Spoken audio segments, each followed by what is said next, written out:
Hi,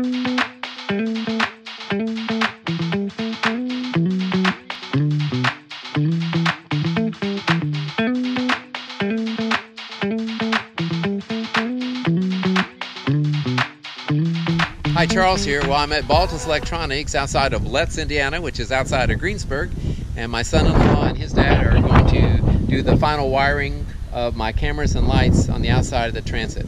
Thanks for watching. I just wanted to insert here before you watch the video that it ends up being around 20 minutes, and basically what it is, it's a kind of, I call it a slice of life for the 2 hours that I was there with my son-in-law and his father.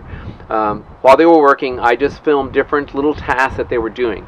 It is absolutely not a, oh, this is how you wire the rocker switches and the panels.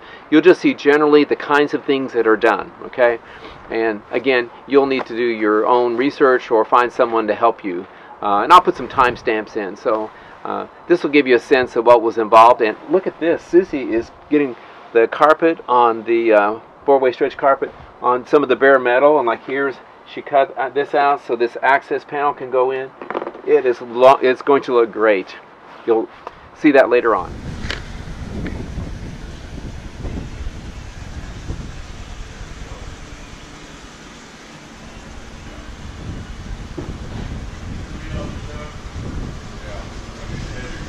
Red wire up here that way. So what's the red wire? It's going to feed the switch panel. Oh, okay. What about the ground too, dude? Need ground also? Well, you need a common ground somewhere. Okay, I'll get a ground.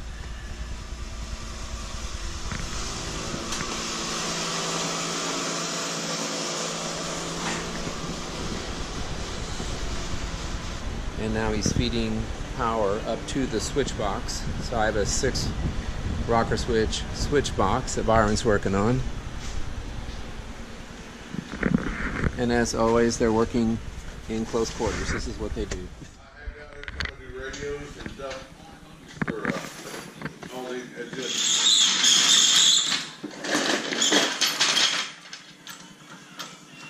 So we're raising it up so you can see what's what.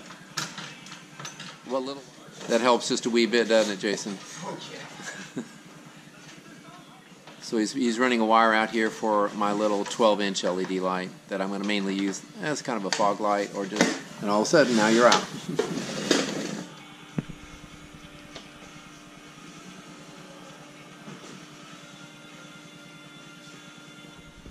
So Jason's got this light wired up and he's just cable tying it and making it nice and neat. So tell me what you're putting on the back of this. On the back of this, I'm putting a common ground, so all your lighting, all the grounds will come to the same place. That way all the grounds will be common and carry the load equally. And you said that's just like when you do just like when I do a police car on the common grounds. Except I don't get the red and blue lights and the whoop whoop. You know, you don't get any of the other accessories. Okay. So he's changing the mount too. He didn't like that either. Nope, so I'm putting the heavier bolts through there. Yeah.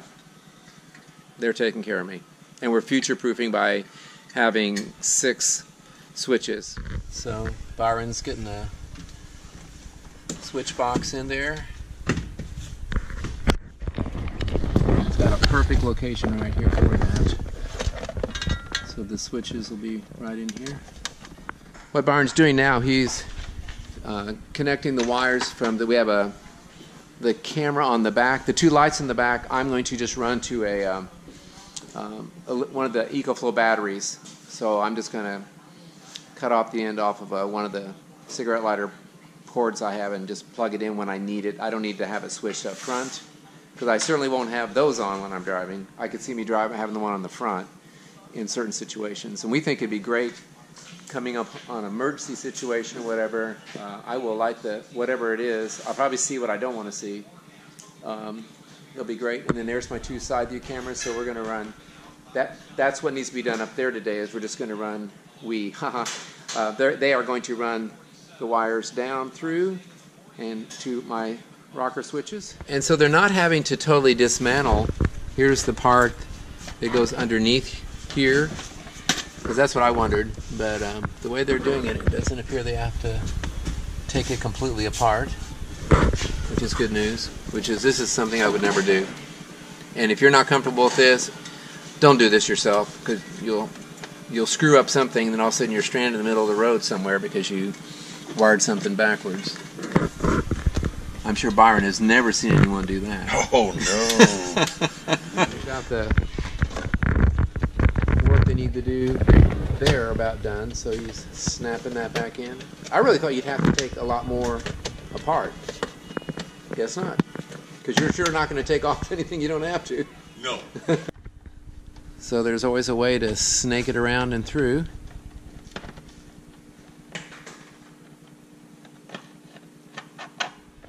So you are adding a fuse right now? And the fuse for the hot wire for the switch panel.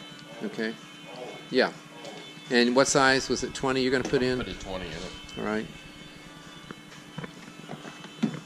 And Byron was telling me, you know too, everything is hot right here. Yes. And why is that? Most vehicles aren't like that. It depends on the manufacturer. Okay.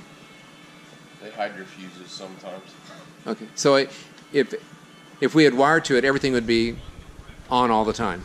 Yes, off of this. So that's why last time we realized I needed to get a switch box. So that way you can do what you want when you want.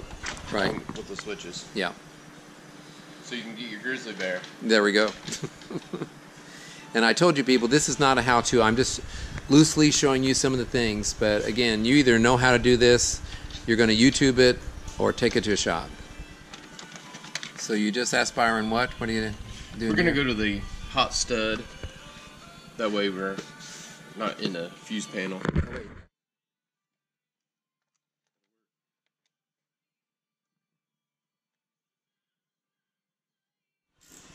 As soon as he connected that rocker switch must be on, because that light's on now.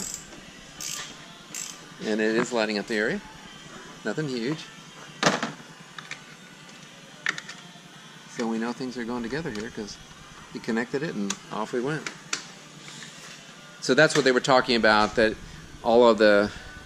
what is it called up here where you said it's hot? Is that a fuse or it's That's your power connection. Okay, power. Okay. And that's where you can also hook. If you want to jump start your. Oh yeah. Okay. That's your stud, right? Right. But yeah, on a Transit the battery is under, and some Transits have 2 batteries, and I have a brand new one. Byron, give me that advice again. If you park this, your switch panel had background LEDs on it. Mm-hmm. So if you park this for 5, 6 weeks, 7 weeks at a time, just take that fuse out, and yes, that will kill your background LEDs, and you don't have to worry about trying to run your battery. Because they're all cool switches that have a little light. Yes. Mine are all blue. Yours are all blue. But they'd be on all the time. Yes. They will be on all the time. Yeah, the background lights. Yeah. Will be on. Okay. So that's good to know. So if you're wiring something like this and you don't use it for a while, take that fuse out. It's slowly draining it. So I've turned my engine off, but my screen is still on and my cameras are still on. They are wired in on this Ford Transit, and it's sending power all the time. So that's why it required me to have a switch box like this. So I have to remember to turn off the cameras, and so now it says no signal on the cameras. And right now I have the monitor plugged into the cigarette lighter, but I'm going to hardwire this so it will actually become switch number 1. So I unplug, and now the screen is off, but these lights here stay on. So Jason's on his high wire act here. How tall is this ladder? You don't know. It's pretty big. Don't use it a lot, but when you need it, you really need it. That's exactly what it is. Right. Needed it for one job. Well, if I had to buy it for one job, I would use it all the time. Yeah. So Jason's getting my most important camera, not the back one, not the front one. This takes care of my blind spot. So as I mentioned in a previous video, I have a simple angle iron that I painted black, and I right now have 1 bolt holding it. I think that's enough, but if I need to do more, I can. And I've got 2 bolts holding the angle iron to it. Don't you think that's enough? Yes. Yeah. So I had this all taped and zip tied, so Jason's plugging in the pigtail, and then he's gonna. We have wire coming up through, and I mean we could probably fit 4 more wires through there if we had to, so we will be good. And then he's going to join these 2 cameras. They don't need to have their own switch. They can just be turned on at the same time. And then I choose on the monitor which cameras I want to see. I can see 1 or 2. It's like 12 combinations. So, and I actually will have. You can do up to 4 cameras, and I will have 4. And this box was in driving rain today, and it's of course totally dry. And you can see. I don't think I filmed it yesterday. I really covered it with silicone all around there. So Jason's gonna connect these 2, combine them up here. So he's gonna feed it around. So this is just standard wiring, and using connectors. You could use butt connectors or heat shrink or whatever, or just lots of tape. Just get it sealed up and you're good. Scotch 33. Scotch 33. It's $9 a roll, but it's worth it. Yeah. So if you're doing a van build, spend $9. Don't get the super cheap stuff. Because I did buy some cheap stuff at Home Depot. Absolutely worthless. It almost like had no adhesive on it. Just using butt connectors, like I said. So he's going to be combining the 2, and it comes right here. So actually, we're only going to use 2 of these instead of 3. Yeah. So it's future-proofed. I'm already ready. Yeah. But I really like how this worked out. This is a $6 box from Home Depot. Drilled it out. Should have gotten a step drill, but I did okay. And this is a simple way. And I'll just remind you, I put butyl tape around the edges. Then I really put a lot on the rest of it. I put the Dicor lap sealant, shoved it down, and it was so tight right away, as I mentioned in another video. And then I poured this around. And this is actually pretty neat. Some people just, when they do these Max Air fans, they put a mountain on. I think they overdo it. So, but I could go put more on here, but it's sealed nice and tight. So zip ties are a gift from God. So Jason's, of course, making it nice and neat for me. And it's running along the back of the LED light bar. And so when this is dry, I'm going to put a drop of probably liquid nails fuse or something. Just that'll work with that heat. It's not going to be on that long. Just something to hold it tighter. And so we're running it all along here, so into the box. So he's snaking the wire along the trim there. You have to hold your mouth just right, always. I think patience is helpful with this business. Or you drive yourself crazy. Yes. But this trim, I just hate to mess with that trim.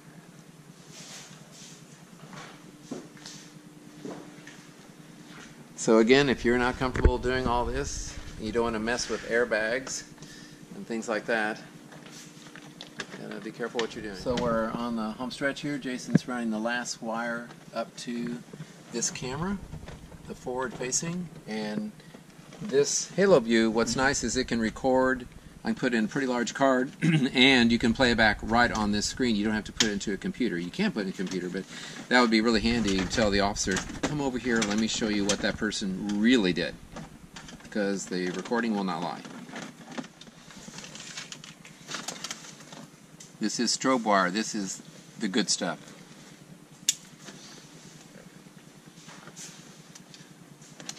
And so it's actually got 4 wires, right? Yes. Yeah. But we only need 2. Always regular 12-volt wire. Always gives us a spare. Yep. I think they're hungry. Look at this. They're both going at this one. They're gonna. We're always hungry. So how much would you say your work you do here in the shop compared out? 75 to 80% out. That's what on the road. That's what I figured.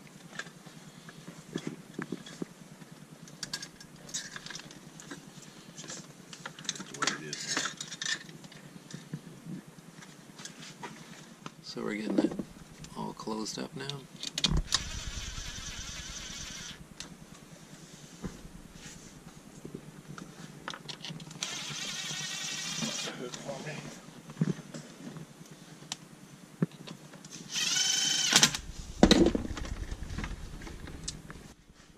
Yeah, turn it off and back on. There we go. And then the front one. Yeah. I think that will take care of lighting up all of nature. I'll see some eyes in the fields.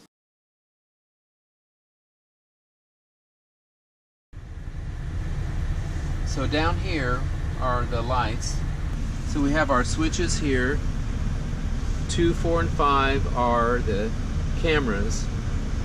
Front, back, and the 2 sides are on one switch. And this is with our headlights, with underneath a regular light. I'm going to turn on the brights. There's the brights. Turn it off. Here comes the big headlight, super. And then here comes the small one.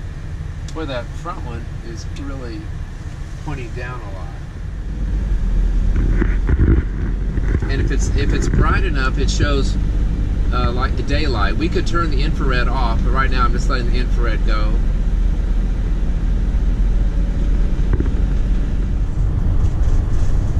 So here, once again, here's bright,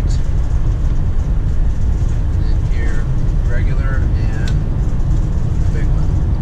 I do believe we're seeing a little more.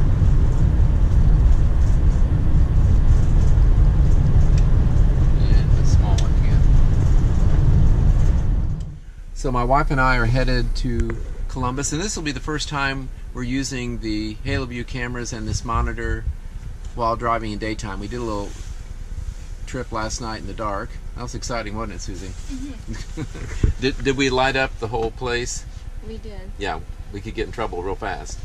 So I've got my 6 rocker switch panel down here, and we're going to change the order of these, but 2, 4, and 5 right now control the 4 cameras. The side view cameras are, this is the left side, this is the driver's side, passenger side, and then this is the rear view.